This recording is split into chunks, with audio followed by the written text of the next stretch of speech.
In the world of Star Wars collecting, one of the most common displays you'll see is that of the Jedi. Whether it be the Jedi of the Old Republic or those of Luke Skywalker's new Jedi Academy, the colorful cult of kooky aliens that make up the ranks of the Jedi Order are some of the most diverse and nicely sculpted of any group of Star Wars figures out there.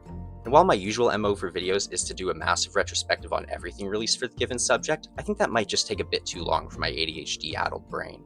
So instead I'm going to be trying out a new style of video, for the first of its kind, on my channel at least. Today I'll be ranking and giving the history of my top 10 Jedi action figures in the 3 3/4 scale. Before starting my list, I'd like to give a few honorable mentions to some Jedi that I think are sorely overdue for a new figure.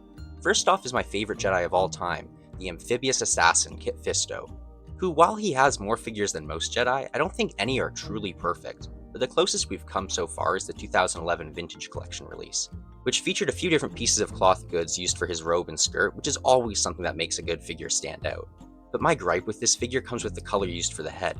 I think it's a few tones too light, and makes the figure look oddly pale. I'd say they got the color more right with the Clone Wars version or the 2002 Saga version, but both of them are too lacking in articulation or other details to be the definitive Kit Fisto. I'd also love to see a head sculpt that shows his classic iconic grin from Geonosia. My other honorable mention is for Plo Koon, who still hasn't made an appearance in the Vintage Collection, leaving the most modern and articulated Plo Koon to be the one that was released in the 2009 Legacy Collection. This figure is great, with my favorite detail being that his breathing mask is actually removable, and the maw that lies beneath is just wonderfully detailed and so creepy. He's got a bit of a Rorschach mouth, you could say, kinda like the Sarlacc. He also came with a wrist-mounted dual-blade lightsaber that's based on concepts for Revenge of the Sith. The only thing I'd like to see changed for this figure is the robe's color, with it being a bit too brown and not Plo's signature maroon, which I think was better shown on his Revenge of the Sith collection figure, but the removable mask of the Legacy Collection version definitely makes it the definitive choice overall. But now, without any further meditation on the subject, it's time to rank the top 10 Jedi action figures released since Kenner started it all in 1978. At number 10 we have the lovely Lady Yaddle and her luscious locks. Specifically her release in the 2008 Legacy Collection, which was a simple repaint of her earlier 2002 release in the Jedi Council Scene No. 2. And those Jedi Council sets deserve a video of their own, so I'll save my praise for that. But the Yaddle included there was already an amazing figure with a good amount of articulation, though sadly missing any sort of head movement due to the masterfully sculpted hair flowing down her back, which is sculpted into her back. Unfortunately, this flaw wasn't fixed when they re-released her in 2008, but the paint scheme has been entirely updated and truly makes this figure exceptional. We actually got her lightsaber included this time, although she has some trouble holding it. This figure also had a somewhat unique release, being packaged on a single card together with even PL, for the standard price. I don't think a modern version is necessary, but it would certainly be nice to get one with at least a neck swivel. At number 9 we have Ki-Adi-Mundi, but not the version you're picturing, because I think the 2008 comics version is way cooler and more interesting looking than any of his Clone Wars or live action iterations. This version of Ki-Adi was released in a comics 2-pack alongside another great Jedi, Sharad Het, and Dark Horse Star Wars No. 11, which is where this design originated from. His orange robes really help him stand out in a crowd of Jedi, and somehow this is also the most articulated version of Ki-Adi-Mundi we've ever gotten. I really love all the extras here, like the removable hat and mask, which can help make him look like just another of his species if you want. He also came with a purple lightsaber here instead of blue, which matches his comic appearances, and is also just a cool color to have. All in all, this is a great figure that really stands above all the other Ki-Adi-Mundis in the scale. But if you're looking for a more warrior-styled Ki-Adi, there's also the concept version that has the same level of articulation, and even more weird little accessories to mix and match. At number 8 is probably the all-time best value that Hasbro has ever given with a standard 3 3/4 figure. Yoda with his Kaibuck was released in 2007, part of the 30th anniversary collection, which was based on his appearance in the 2002 Clone Wars series, where he's shown riding his Kaibuck into battle against the droids on Coruscant. But I mean, just look at this thing on that single card. The Vintage Collection would never. My bias for creatures is definitely a factor here, but I mean, how could it not be with such a beautifully sculpted and painted thing that is the Kaibuck, which is fully articulated too. But the Yoda here is also a great figure, even if he might be a bit lacking in articulation, but he makes up for it by including a wonderfully made cloth goods robe with little holes cut for his ears, which is just so cool. And that's what makes it my favorite Yoda. But in addition to that, they also included a bandolier around his shoulder, with a holster that sticks through his robe, which you can put the also included deactivated lightsaber hilt in. Altogether, this is not only one of the best Jedi figures ever released, but just one of the best single-carded 3 3/4 figures in general, up there with the greats like Ethan Mon and Hermie Odal. At number 7 is Roran Cobb, the first of the Jedi involved in the Battle of Coruscant to be included in this list, unless you count the previous Yoda, who is directly based on his appearance from the same battle, but not the same team.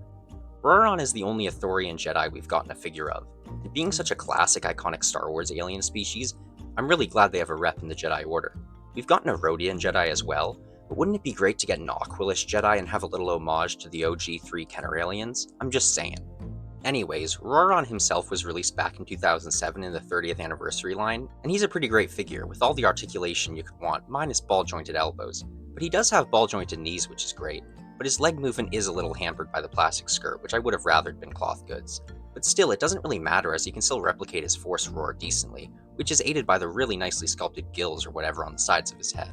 Next at number 6 is Fallow Maudama, the other Tartakovsky Clone Wars Jedi featured on the list. Was released in 2006 as part of the Saga collection, and he's another great classic Cantina species too, the Talls, being one of the only 3 figures of his species, which is where this figure gets its sculpt from, being almost entirely a re-release of the 1998 Muftak figure. The only new parts here are the removable shoes and Jedi robes. Being such an old sculpt, Fallow Maudama is lacking a bit in articulation, having only basic 5 POA plus swivel elbows, and he can't really hold his lightsaber securely either. But if you get just the right spot, he'll hold it okay. One more note is that this figure can yellow pretty easy, which didn't happen with the Muftak, and my Fallow Maudama was already yellowed when I got him sealed last year. And also, right after I opened him, I went to move his head and it snapped right off, cracking the plastic around his chest too, but I pretty much fixed it with glue. But anyways, just be careful with yours. Any of those flaws though are just easily overlooked given the awesome presence this guy has on any shelf, standing well above the standard 3 3/4 inches. And despite my struggles with the figure, I can still highly recommend it to everyone. Number 5 is an Angri Jedi Knight, Pablo Gil or Coleman Kaj. Really, this figure can work as either, but I'll stick to Pablo Gil since that's what's on the box. There's been 3 though, really only 2 figures made of Pablo, since the 2012 Black Series version I've ranked here is a straight re-release of his also from 2012 Legacy Collection Build-A-Droid figure. And despite the multiple releases, this is still one of the more expensive Jedi out there. But I can see why, as Pablo's got a pretty impressive stance with the goat legs and lanky gorilla arms. He really stands out from most figures of the era. Given that he's from Black Series 3 3/4, he's super articulated and comes with a nice cloth goods robe as well, but I think I prefer him without it, as it lets his more unique features stand out. But not to forget the head sculpt, which is just as good and super nicely painted, especially those gold eyes and pupils are top tier. What I think is great about having 2 distinct figures of Pablo Gil is, like I said, that one can be used as his doppelganger Coleman Kaj, and while you could use 2 of the more modern Pablos, I'd recommend using one modern one and one of his 2005 original trilogy collection release. The different paint scheme for the eyes helps the 2 stand apart, even if canonically they are both identical. Number 4 is Sui Choi, an Alina Jedi who was one of the only Jedi to ever damage Vader in a meaningful way, although he was still killed by him shortly thereafter. The Sui Choi figure is released in 2008 in set number 3 of 6 in the Target exclusive Order 66 2-pack series. And the figure is really amazing and is completely uniquely sculpted, so he isn't just a repaint of Rat's Tyrell. I guess it would have been the other way around, because Rats would have had his first figure released 4 years later in 2012. Due to his size, Choi isn't super articulated, having only swivel thighs, ball-jointed wrists, and a ball-jointed head. But to make up for that, Hasbro gave us what I think is our only ever wired robe in all of the 3 3/4 scale, and that alone makes this figure stand above most others, allowing Choi to be posed in all sorts of mid-air leaping poses. Choi's head sculpt is stellar too, having an almost Kit Fisto-esque grin that really adds to his personality. Now entering the top 3, we have our bronze medal winner, Yaril Poof, the Quirmian Jedi Master who trained Roran Cobb, so if you have both, there's a nice little display idea. There have been 2 Yaril Poof figures, but they're pretty much identical, except for the slightly different washes on his face. The first was released in 2003 in the same Jedi Council set as Yaddle, and oh my god, the regret I feel over this, because like maybe 10 years ago now at my favorite comic book shop, Planet X, I found this exact set. Well, I almost got it, for whatever idiotic reason I didn't. And then a week later I went back and probably spent an hour searching for it to no avail. And in the decades since, I've still been unable to add Yaril or Yaddle to my Dragon Horde. And it's really a shame because this is just such a great figure, and for 2003, pretty highly articulated too, with ball-jointed knees. Although his arms are entirely swivel-jointed, but still I think you can get this guy in pretty much any pose you'd realistically want. And he can do his classic iconic pondering in the Jedi Council chamber, so really what else could you want? The face is where we get into the deciding factor, which release is definitive, and surprisingly, I think the 2003 release is actually the superior one, having just a lot more definition to his face to make his odd little shriveled head really pop, whereas the 2006 Saga Collection version didn't get quite as much paint wash, and looks a little too bland, but that release did include a lightsaber. He also has a cloth goods skirt, which helps getting him into sitting poses. Truly a great figure, and fun for a Robot Chicken-inspired display too, I guess. The silver medal winner is the Shistavenin Jedi Vuvlif Mon, who's the final member of the Battle of Coruscant and easily my favorite. There might be a bit of recency bias here since I just got Vulif Mon for Christmas, but I don't think it's just that, because this was one of my grails for years until I finally got him. I think the name alone adds to the favoritism here, because it's just such a classic iconic Star Wars aptonym, the ever-glorious Effant Mon. Vulvith Mon was released in 2007, as part of the 30th anniversary series, and I'm so glad Hasbro was able to produce all the Battle of Coruscant Jedi before the Dark Times, post-Disney acquisition. Being that Vulvith was released in the golden age of Star Wars toys, he's just perfection, with all the modern articulation you could want. Although his head's range is somewhat limited by his neck fur, and maybe he could have used a cloth tunic, but I think it's made up for by the stellar sculpt and paint, with the darker robes really adding to the werewolf vibes. The paint especially on his face is amazing, with a great wash to his fur adding some depth, and all his teeth being individually detailed, even having a really nice aged yellow look to them. His canine legs also give him a really great silhouette that stands out against the standard humanoid legs of most Jedi.